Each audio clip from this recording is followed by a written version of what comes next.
오늘은 창세기 3장부터 11장까지를 상고해 보겠습니다. 우리가 잘 알다시피 창세기 3장은 아담과 하와의 범죄에 대한 기록으로 시작합니다.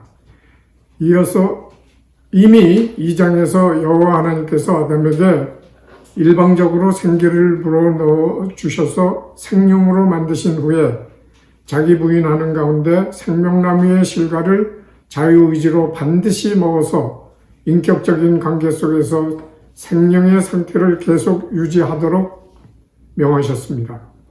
그런 후에 아담으로부터 하와를 만드시고 하와도 생명으로 만드시면서 선악과를 제외한 모든 나무의 실과를 반드시 먹도록 지시한 것으로 추정됩니다.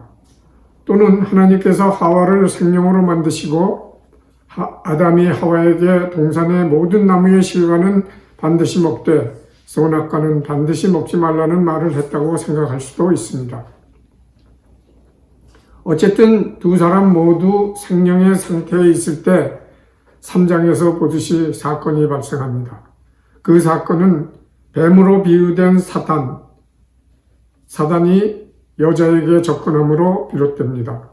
여자는 남자로부터 만들어졌기 때문에 부족함이나 공허함을 더 느껴져서 이런 것들을 채우려는 욕구가 큰 것으로 믿어지며 육체 우선적 성향이 커서 육안으로 보이는 것을 더 신뢰하게 되었을 것으로 추정됩니다. 이런 점을 이용해서 간교한 뱀이 여자를 먼저 공격합니다. 여기서 간교한이라는 말에는 지혜로운이라는 뜻도 있음을 기억하시기 바랍니다. 어쨌든 뱀이 하나님이 참으로 너희더러 동산 모든 나무의 실과를 먹지 말라 하시더냐 라고 묻습니다. 이 말은 하나님의 말씀과 반대적인 의미를 가진 것입니다. 이렇게 함으로써 여자를 혼돈에 빠뜨리게 하려는 사단의 지략임을 알 수 있습니다. 아닌 게 아니라 여자는 동산 나무의 실과를 우리가 먹을 수 있으나 동산 중앙에 있는 나무의 실과는 하나님의 말씀에 너희는 먹지 말라, 너희가 죽을까 하노라 라고 말씀하셨다고 대답합니다. 우리는 이 시점에서 성령은 이미 여자에게서 떠났고 비인격적으로 침입하는 사단이 내주에 있다고 봐야 합니다. 왜냐하면 성령이 아직 내주에 계시다면 그분이 하나님께서 말씀해 주신 대로 답변하게 했을 것이 틀림없기 때문입니다. 어쨌든 여자가 대답한 말과 하나님께서 2장 16절과 17절에서 말씀하신 것과는 여러 군데에서 상이한 것을 발견할 수가 있습니다. 이런 답을 들은 뱀은 자기의 본색을 드러냅니다. 그것은 너희가 결코 죽지 아니하리라 라고 말하는 것에서 잘 알 수 있습니다. 사실 아담과 하와는 선악과를 먹은 후에도 육신은 죽지 않았습니다. 여기서 우리는 아주 중요한 사실을 놓쳐서는 안 됩니다. 그것은 사단은 인간이 육신에 관심을 갖도록 역사한다는 사실입니다. 하나님은 중심인 심령에 관심을 가지고 심령에 역사하시기를 원하시는 것과는 다릅니다. 이쯤 되면 성경에서 계시하는 구원이 심령의 구원임을 확실히 인정하게 되지요. 어쨌든 사단은 계속해서 너희가 그것을 먹는 날에는 눈이 밝아 하나님과 같이 되어 선악을 알 줄을 하나님이 아시니라 라고 말합니다. 이 말은 영적 시각은 없어지고 육적 시각이 지배적이 된다는 말입니다. 실제로 여자가 선악과 나무를 보니까 먹음직도 하고 보암직도 하고 지혜롭게 할 만큼 탐스럽기도 한 나무인지라 라는 말을 합니다. 사실 하나님께서는 에덴 동산을 창설하신 후에 보기에 아름답고 먹기에 좋은 나무가 나게 하셨다라고 2장 9절에 기록하고 있습니다. 다만 3장 6절을 보면 여자는 지혜롭게 할 만큼 탐스럽기도 한지라 라는 말을 추가했음을 알 수 있습니다. 바로 이 점이 여자의 심령에서 성령이 떠나고 사단이 자리 잡고 있음을 입증하는 또 하나의 증거가 되는 것입니다. 왜냐하면 사단은 간교하기도 하지만 지혜롭기도 하기 때문입니다. 그래서 여자는 지혜롭고 간교하게 남자에게 선악과를 주니까 그도 먹었습니다. 어떻게 이 시점에서 남자도 선악과를 먹을 수 있을까요? 여자가 사단인 뱀과 대화를 하는 동안 남자는 그 옆에 있었을 것이 틀림없습니다. 그래서 사단인 뱀과 여자가 하는 대화를 다 들었을 것입니다. 어쨌든 여자가 선악과를 먹으려고 할 때 남자의 속에 성령이 아직 남아 계시다면 그는 여자에게 선악과를 먹지 말라고 말을 했어야 할 뿐더러 설령 여자가 선악과를 먹으라고 주어도 자기는 안 먹었어야 했습니다. 그런데 여자가 준다고 남자도 먹었다는 것은 그에게서도 이미 성령이 떠나갔다는 증거라고 볼 수밖에 없는 것입니다. 어쨌든 그들이 선악과를 먹었더니 그들의 육안이 밝아졌습니다. 다시 한번 사단은 사람으로 하여금 육에 관심이 가도록 역사한다는 점을 인식할 수 있습니다. 그러니까 하나님께서는 인간의 본체인 심령에 역사하기를 원하시고 사단은 육체에 관심을 갖도록 역사함을 다시 한번 인지하시기 바랍니다. 육안이 밝아진 이들 두 사람은 제일 먼저 자기들이 벗은 것을 부끄럽게 생각하여 나무잎을 엮어 치마를 해 입었습니다. 성령이 그들 안에 내주에 계실 때에는 외모에는 관심이 없어서 벌거벗었으나 부끄러워 아니할 때와는 딴판이 된 것입니다. 그리고 둘째로 그들은 여호와의 낯을 피하여 동산나무에 숨었습니다. 전능하신 하나님께서 그렇다고 모르실까요? 하나님의 능력을 무시하는 인간의 우매함을 여실히 나타내는 부분입니다. 그리고 셋째로 그들은 자기네의 과실을 다른 사람 또는 사탄인 뱀에게 전가하면서 즉 핑계를 대면서 변명합니다. 이런 점들이 구원받지 못해서 성령이 심령의 내주에 있지 않은 사람들의 특성입니다. 그래서 하나님께서는 뱀과 여자와 남자를 심판하시고 벌을 내리십니다. 그러면서도 하나님께서는 인간을 사랑하셔서 아담과 하와에게 가죽옷을 지어 입히십니다. 이는 외모를 보지 말고 중심만 볼 수 있게 되라는 의미입니다. 그뿐 아니라 에덴 동산에서 아담을 내어 쫓으시고 동산에 못 들어가도록 하십니다. 이는 생명나무의 열매를 먹고 사령이 된 상태를 계속 지속해서 지옥으로 가게 되지 않도록 하게 하시는 하나님의 사랑과 아가페 때문입니다. 여기서 한 가지 언급하고자 하는 것은 하나님께서 아담만 에덴 동산에서 쫓아내신 것 같이 기록되어 있지만 하와는 아담의 아내이므로 아담에게 귀속된 사람으로 간주해서 당연히 함께 쫓아내어짐을 받은 것으로 간주합니다. 창세기 1장에서 3장은 총체적으로 하나님이 구세주 되신가 그의 인간에 대한 사랑 및 아가페의 속성을 계시하는 부분임을 원합니다. 사령의 상태에서 에덴 동산으로부터 쫓겨남을 받은 이들의 후손들은 모두 사령으로 태어나게 되는 것입니다. 많은 사람들은 아담과 하와가 선악과를 먹어서 죄가 인간에 들어왔고 그로 인하여 후손들도 모두 죄인으로 태어난다고 말합니다. 이 말이 맞다면 죄인인 인간이 구원을 받으면 그 후손들은 모두 구원받은 사람인 생명으로 태어나야 되지 않을까요? 앞에서 보았듯이 아담과 하와는 먼저 사령이 되어서 그 결과로 선악과를 먹은 것입니다. 그러니까 사령이 된 것을 우리의 육안으로는 분별할 수 없으니까 선악과를 먹음으로써 확인시켜 주는 것이라고 보면 됩니다.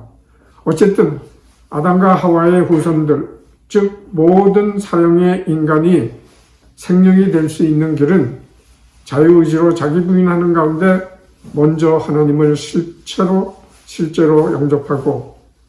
영접하려고 하면 하나님께서 그들의 심령 상태를 보시고 인격적으로 성령을 인간 안에 내주게 하심으로 구원을 받아서 생명이 되는 것뿐입니다. 신명기 30장 6절을 참조하면 이런 말씀을 확신하게 할 수 있습니다. 그런데 인간은 여전히 육체에 더 관심을 갖습니다. 이를 증명하는 것을 4장에서 보듯이 아담과 하와의 두 아들인 가인과 아벨이 여호와께 예물을 드리는 것에서 알 수 있습니다. 농사하는 가인과 양치는 아벨이 각각 자기들의 소산으로 제물을 삼아 여호와께 드렸는데 여호와께서는 아벨과 그의 제물은 연락하셨지만 가인과 그의 제물은 연락하지 않으셨습니다. 이로 인해 가인은 자기 아우 아벨을 죽이는 끔찍한 사건이 일어납니다.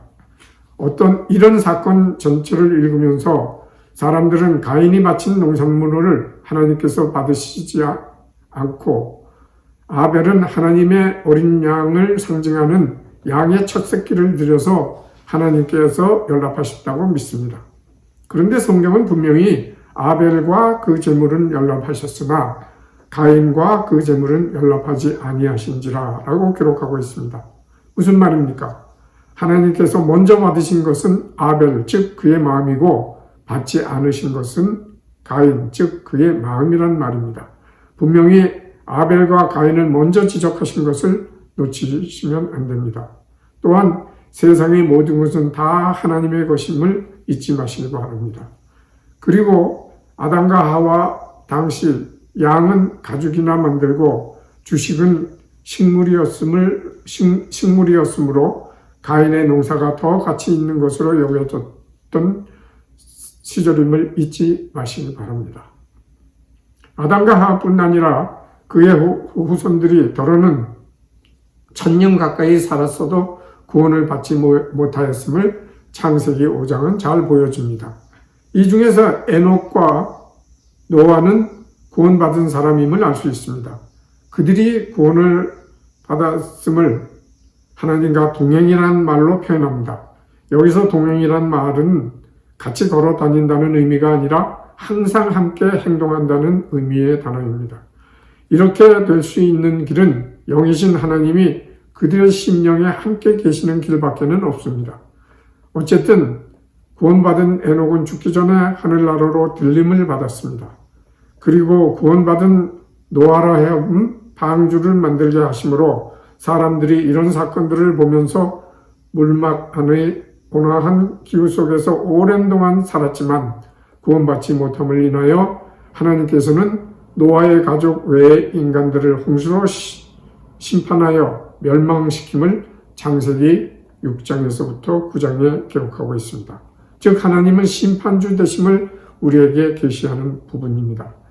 창세기 1장 6절에서부터 8절에 계시하는 물막이 노아의 홍수로 40일간 내려진 것에 대한 증거가 창세기 2장 5, 6절, 7장 11절, 12절, 17절, 8장 1절, 22절, 9장 13절에서 16절을 보면 알 수 있습니다. 노아의 홍수와 함께 우리가 깨달아야 할 점은 사람의 수명을 120년으로 줄여졌다는 것입니다. 이는 산동물을 채소와 함께 사람의 음식물로 주신 것과 무관하지 않습니다. 하나님께서는 산동물의 피는 생명이기 때문에 먹지 말라고 하셨지만 산동물을 먹거리로 주신 것입니다. 여기서 우리가 생각해야 할 재미난 점은 학자들의 연구에 의하면 동물들의 수명은 성장이 최고로 도달할 나이의 5배 정도라고 합니다. 동물을 먹기 시작한 이후에 사람의 수명은 서서히 120년 정도나 그 이하가 됩니다.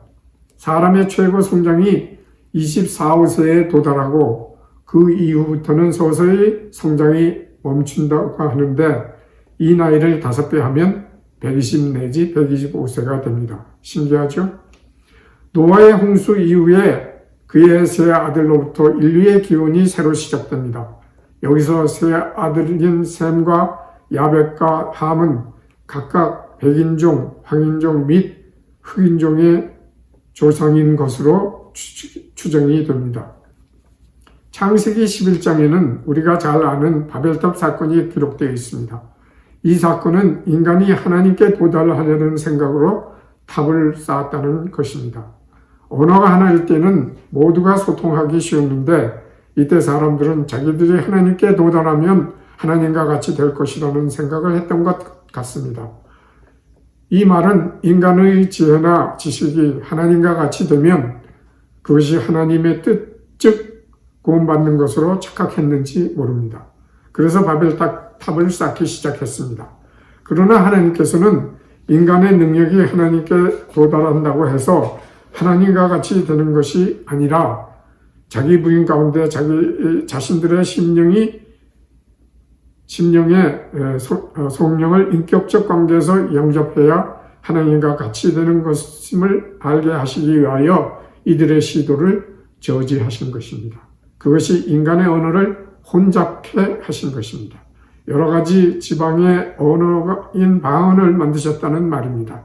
그래서 서로 소통하기 어렵게 하심으로 다시는 어리석은 짓을 하지 못하도록 하신 것입니다. 하나님의 인간을 사랑하고 아갑하는 마음에서 이렇게 하신 것이라고 생각됩니다.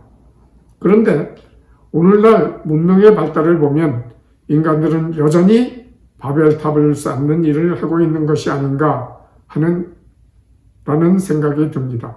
물질 문명이 발달함으로 우리가 받는 혜택도 있지만 이에 비해 우리가 잃어가고 있는 것이 많이 있다는 말입니다. 한 예를 들면 요즘은 인성을 찾아보기가 쉽지 않은 것입니다. 인간이 문명의 노예가 되어 가고 있다는 말입니다. 이런 것이 바벨탑을 쌓는 것과 같은 것이라고 볼 수 있습니다. 여러분, 구세주요 심판주 되시는 하나님께서 우리 모든 것을 섭리하고 계심을 숙지하시고 그분의 뜻과 계시에 따라서 그분의 자녀가 되어 이 땅에서 살다가 육신이 죽은 후에 천국에서 영생할 수 있게 되어지는 우리 모두가 되기를 간절히 기원합니다. 다 같이 기도하겠습니다. 아버지 하나님 감사합니다. 하나님께서 정말 우리를 사랑하시되 끝까지 사랑하셔서 생명으로 계속 살기를 원했지만은 우리 어리석은 인간은 뱀의 유혹에 넘어가서 모든 것을 잃었습니다.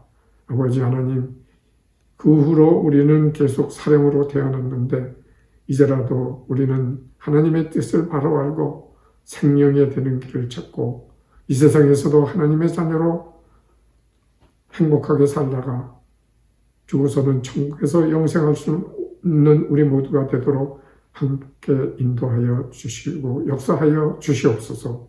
예수님의 이름으로 기도했습니다. 아멘.